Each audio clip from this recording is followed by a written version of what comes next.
Samantala, hindi sapat ang ebidensya.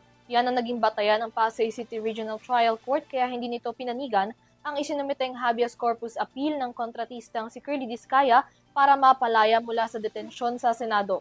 Narito ang balita. Hindi pinabura ng isang Pasay Regional Trial Court ang petisyon ng kontrobersyal na kontraktor na si Curly Discaya para sa kanyang habeas corpus plea. Batay sa desisyon ng korte, hindi nakapagsumite si Discaya ng sapat na ebidensya para patunayang may grave abuse of discretion kaugnay ng kanyang detensyon sa Senado. Matatandaan na noong 18 ng Setyembre, pinatawan ng contempt citation at detention ng Senate Blue Ribbon Committee si Discaya dahil sa umano'y pagsisinungaling kaugnay ng investigasyon sa mga anomalyang flood control projects.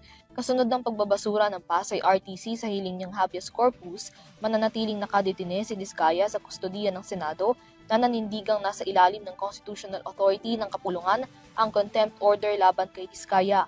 Bago nito, matatandaan na nitong Miyerkules, dumalo ang mag-asawang Curly at Sara Discaya sa nagpapatuloy na investigasyon ng Independent Commission for Infrastructure kaugnay ng mga anomalya. Dito, inihain ng dalawa ang kanilang right to self-incrimination at sinabing ito na ang huling beses nilang pagdalo at na hindi na sila makikipagtulungan sa investigasyon ng ICI. Batay sa joint affidavit ng mag-asawa, pakiramdam umano ng mga ito ay idinidiin sila sa mga kasong kanilang kinaharap.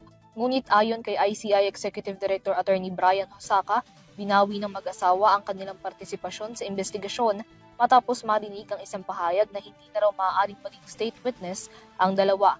Paglilinaw ni Hosaka, anumang anunsyo at impormasyon kaugnay ng investigasyon o ng posibilidad ng pagiging state witness ng mag-asawa ay sa komisyon lamang dapat manggagaling at hindi sa ibang mga individual. Para sa EuroTV News, Mia Layagin, sumasaludo sa bawat Pilipino.